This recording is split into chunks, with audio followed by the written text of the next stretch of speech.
Hello दोस्तों, 13 नवंबर 2024 के Hindi test में आप सभी का स्वागत है। यह टेस्ट 10th बोर्ड एग्जामिनेशन 2025 के लिए बहुत ही ज़रूरी है। जो भी छात्र चाहते हैं कि बोर्ड एग्जाम में उनका स्कोर अच्छा हो तो इस टेस्ट से ज़रूर जुड़ें। इस टेस्ट से जुड़ने के लिए इस वीडियो के डिस्क्रिप्शन बॉक्स और कमेंट बॉक्स में व्हाट्सएप ग्रुप का लिंक दिया हुआ है, उसमें आप रिक्वेस्ट करके जुड़ सकते हैं।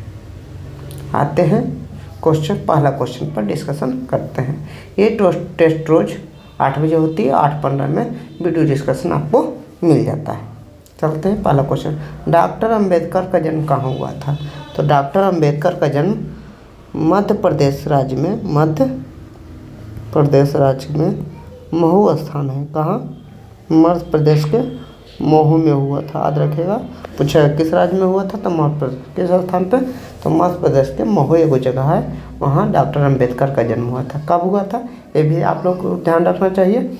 14 अप्रैल 1891 में हुआ था। 14 अप्रैल कितना बोले? 14 अप्रैल 1891। अगला क्वेश्चन देखते हैं। विश्व के दांत के रचनाकार कौन है? तो विश्व के दांत के रचनाकार लेखक कौन है? तो नलिन बिलोचन शर्मा। नलिन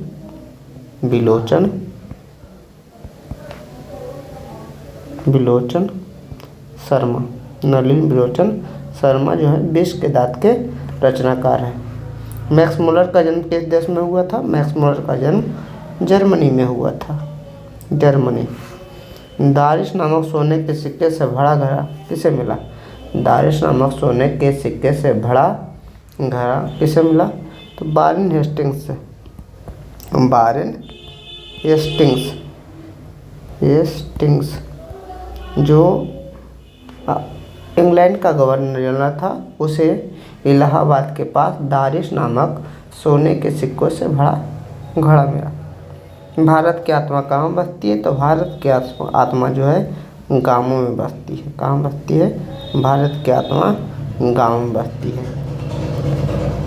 अगला क्वेश्चन कह रहा है कौन सा देश सभी संपदा से परिपूर्ण है? मैक्स मुलर ने कहा था भारत जो है सभी संपदा से परिपूर्ण देश है। तो आंसर क्या हो गया? भारत। अगला जो क्वेश्चन है, भारत की सबसे प्राचीनतम भाषा कौन सी है? तो भारत की सबसे प्राचीनतम भाषा संस्कृत है। संस्कृत ये भाषाओं की जननी कही जाती है। सभी भाषा इससे ही निकले हैं। मनुष्य के नाखून किसके जीवंत प्रतीक है?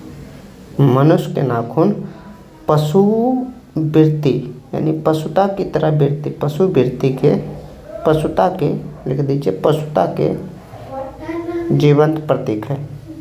किसके प्रतीक है? पशुता का प्रतीक है कि हम पहले पशु थे, अभी पशु क्या करते हैं? वही नाखून से शिकार करते थे, अपना भोजन प्राप्त करते थे। इसी कारण आज भी हमारे नाखून हैं। हजारी प्रसाद द्विवेदी का जन्म कब हुआ था? तो हजारी प्रसाद द्विवेदी का जन्म 1907 में हुआ था। 1907 में कहा हुआ था?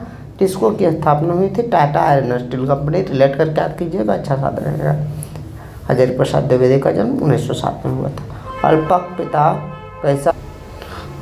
पिता कैसा जीव है? तो अल्पज्ञ पिता दयनीय जीव होता है। एक कौन से लेखक की बात हो रही है? कौन से हिंदी के चैप्टर की?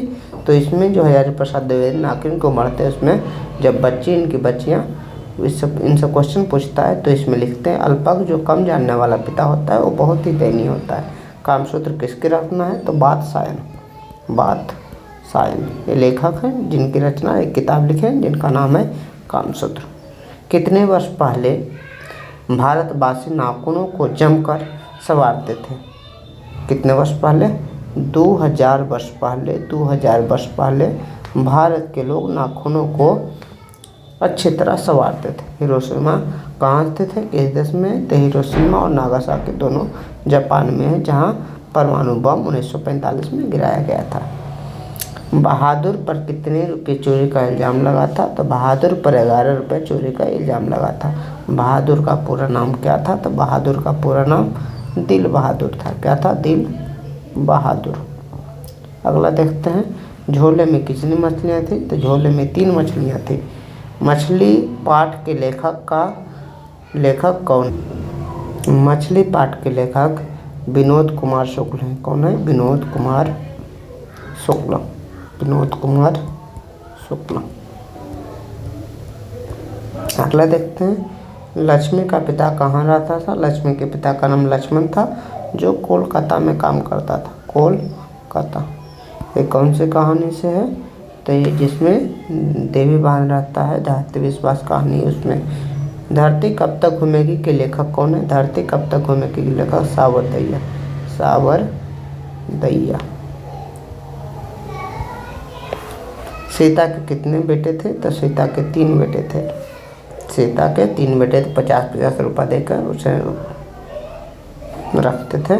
सेन साहब की मोटर कार किस रंग की थी। सेन साहब की मोटर कार जो थी काले रंग की थी, काला था। सेन साहब की कितनी बेटियां थी। सेन साहब की 5 बेटियां और 1 बच्चा था, जिस बच्चा का नाम कासू और बेटियां बड़ी ही सुशील थी। मदन के पिता का नाम क्या था, तो गिरधर लाल। मदन के पिता का नाम था गिरधर लाल। मदन ने कासू को कितने दांत तोड़े। मदन ने कासू के कितने दांत तोड़े, तो मदन ने कासू के 2 दांत तोड़ दिए, 2 दांत। सेन साहब के मित्र का नाम क्या था, तो सेन साहब के मित्र क्या थे, तो सेन साहब के मित्र जो थे वो पत्रकार थे। अगर वीडियो अच्छा लगा तो वीडियो को लाइक करें, शेयर करें और ज़्यादा से ज़्यादा सब्सक्राइब करें। Thank you so much for watching this video. Thank you.